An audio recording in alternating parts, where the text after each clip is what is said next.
కృష్ణా డెల్టాకు మరోసారి గోదావరి అండగా నిలుస్తోంది. ఎగువ ప్రాంతాల నుంచి కృష్ణా ప్రాజెక్టులోకి నీరు రాకపోవడంతో గడ్డు పరిస్థితి నెలకొంది. ఈ క్రమంలో ఆయకట్టు కరువుతో ఎండిపోకుండా కాపాడేందుకు పట్టిసీమ మరోసారి ప్రాణదాతగా నిలుస్తోంది. గోదావరి జలాలను పట్టిసీమ పంపుల ద్వారా ప్రకాశం బ్యారేజీకి తరలిస్తున్నారు.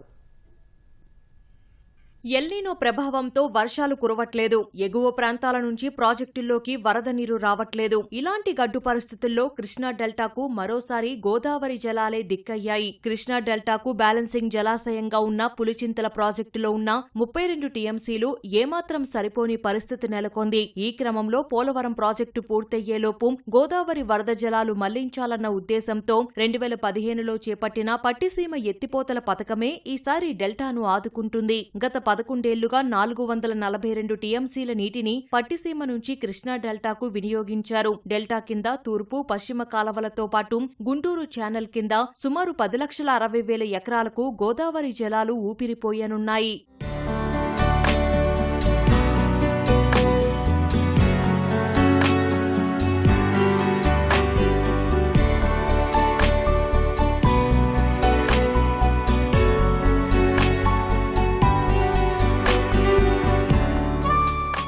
ఈ ఏడాది ఇప్పటి వరకు ఆలమట్టి జలాశయానికి 12.88 టీఎంసీలు, నారాయణపూర్కు 3.30 టీఎంసీలు, జూరాలకు 4.13 టీఎంసీలు, తుంగభద్రకు 2.4 టీఎంసీలు, శ్రీశైలానికి 5.76 టీఎంసీలు, నాగార్జున సాగర్కు 13.65 టీఎంసీలు, పులిచింతలకు 2.44 టీఎంసీలు, ప్రకాశం బ్యారేజీకి 5.35 టీఎంసీలు మాత్రమే నీళ్లు వచ్చాయి. మరోవైపు గోదావరిలో ఈ ఏడాది అత్యంత తక్కువ నీళ్లు ప్రవహిస్తున్నాయి. ఖరీఫ్ ప్రారంభమైన 37 రోజుల తర్వాత తాజాగా 50,000 క్యూసెక్కుల నీరు గోదావరికి వచ్చాయి. ధవళేశ్వరం బ్యారేజీ దాటి సముద్రంలోకి 1 టీఎంసీ కూడా బుధవారం వరకు వెళ్లలేదు. గతేడాది ఇదే సమయానికి సుమారు 100 టీఎంసీలు సముద్రపాలయ్యాయి. పట్టిసీమ నుంచి గోదావరి నీటిని ఎత్తిపోయాలంటే ఇక్కడ +14 మీటర్ల నీటి మట్టముండాలి. గోదావరి డెల్టాకు ఆయకట్టు పరిధిలో నీటి ప్రవాహాలు ఇప్పటివరకు ప్రశ్నార్థకంగా మారాయి.